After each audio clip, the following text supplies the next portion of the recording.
Salut à tous, c'est Guillaume pour une nouvelle vidéo. Ça y est, c'est la rentrée, alors je ne pouvais pas ne pas faire une vidéo sur le sujet de la réussite.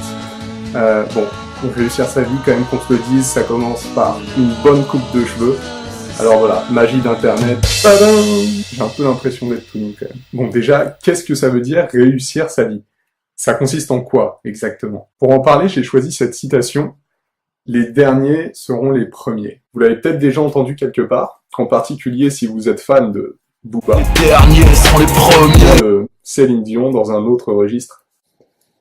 Les derniers seront les premiers. Avant Booba et Céline Dion, c'est Jésus-Christ qui a dit ça le premier. Et dans cette vidéo, je vais expliquer un petit peu ce qu'il a voulu dire par là. Jésus a dit ça parce que Dieu a une autre idée de la réussite que celle que peut avoir la société. Le message qu'on nous distille depuis qu'on est tout petit, d'une manière plus ou moins explicite, c'est que il faut être le meilleur. Et que la réussite, c'est avant tout une réussite professionnelle et financière. Pour résumer, une réussite matérielle. En gros, celui qui gagne le plus d'argent et qui est le plus admiré, c'est celui-là qui a gagné. Eh bien, Jésus dit tout le contraire. Il dit que ces gens-là, qui ont pour objectif de gagner de l'argent et de s'élever au-dessus des autres, eh bien, ils seront les derniers dans l'autre monde, au paradis. Le paradis, c'est l'endroit où tout est remis à sa juste place et où la vérité apparaît finalement.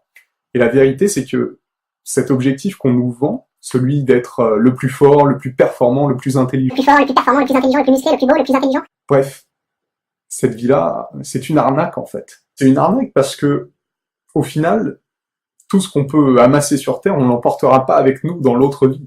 Notre vie est tellement éphémère que c'est complètement absurde quand on remet les choses un petit peu en perspective, c'est-à-dire quand on réfléchit à ce qui va nous arriver. Je veux pas paraître morbide, mais on va quand même tous mourir.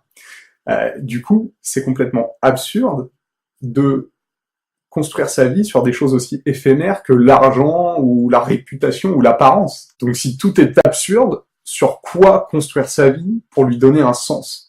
Et pas avoir de regrets au moment, eh bien, de mourir. Ce que nous propose Jésus, c'est de la construire sur l'amour des autres. L'amour des autres, c'est ce qui fait le moins de buzz et qui génère le moins d'argent, c'est sûr, mais c'est la seule chose qui ait de la valeur aux yeux de Dieu.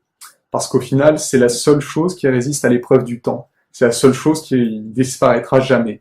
Parce que Dieu est amour. Et au moment venu pour nous de mourir, il nous jugera sur l'amour qu'on aura eu pour les autres durant notre passage sur terre. C'est pour ça que Jésus dit que les derniers seront les premiers. Ça veut dire que ceux qui sur terre, aux yeux du monde, auront été les derniers, ceux qui auront passé leur vie à faire passer les autres avant eux, et donc qui auront été de gros losers, si on en croit les critères de réussite du monde, de la société, parce qu'ils n'auront pas gagné beaucoup d'argent, qu'ils n'auront pas beaucoup fait parler d'eux, eh bien ce sont ces gens-là qui seront les premiers au ciel. Moi, ça va faire 4 ans bientôt que j'ai décidé de gâcher ma vie comme le Christ, et je vous souhaite de tout cœur de faire la même chose. Parce que quand vous arrêtez de vivre selon les critères du monde, tout devient tellement plus simple et tellement plus reposant. Ça fait un bien fou, honnêtement.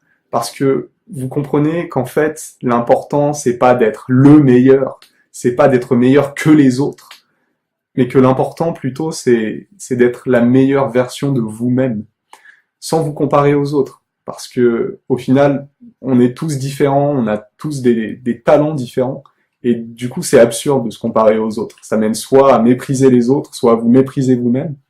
C'est pas de l'amour, ça. Choisir Jésus, c'est en finir une bonne fois pour toutes avec le regard des autres. Ça fait du bien. Moi, aujourd'hui, je me sais et je me sens aimé pour ce que je suis. Une merveille de Dieu. Je suis pas aimé en fonction de ma réussite. Je suis simplement reconnu et aimé pour ce que je suis. Ça dépend pas de mes performances. Je serai jamais moins aimé à cause de telle ou telle chose que je pourrais faire ou pas un jour. Dieu m'aime parce que je suis un fils de Dieu, tout comme vous. Il s'agit juste d'accepter l'amour immense, gratuit de Dieu pour nous, pour toi. Cette fois-ci, je vous laisse avec une parole de Jésus un peu plus longue. Je vais vous lire tout un passage dans lequel Jésus nous invite à sortir de l'enfermement du monde et de toutes ces convoitises futiles et décevantes. Il y avait un homme riche, vêtu de pourpre et de lin fin, qui faisait chaque jour des festins somptueux. Devant son portail gisait un pauvre nommé Lazare, qui était couvert d'ulcères. Il aurait bien voulu se rassasier de ce qui tombait de la table du riche, mais les chiens, eux, venaient lécher ses ulcères. Or le pauvre mourut, et les anges l'emportèrent auprès d'Abraham. Le riche mourut aussi, et on l'enterra. Au séjour des morts, il était en proie à la torture. Levant les yeux, il vit Abraham de loin, et Lazare tout près de lui. Alors il cria, « Père Abraham, prends pitié de moi et envoie Lazare tremper le bout de son doigt dans l'eau pour me rafraîchir la langue, car je souffre terriblement dans cette fournaise. » « Mon enfant, répondit Abraham, rappelle-toi, tu as reçu le bonheur pendant ta vie, et Lazare le malheur pendant la sienne. Maintenant, lui, trouve ici la consolation, et toi, la souffrance. Et en plus de tout cela, un grand abîme a été établi entre vous et nous, pour que ceux qui voudraient passer vers vous ne le puissent pas, et que de là-bas non plus on ne traverse pas vers nous. Le riche répliqua, « Eh bien, père, je te prie d'envoyer Lazare dans la maison de mon père.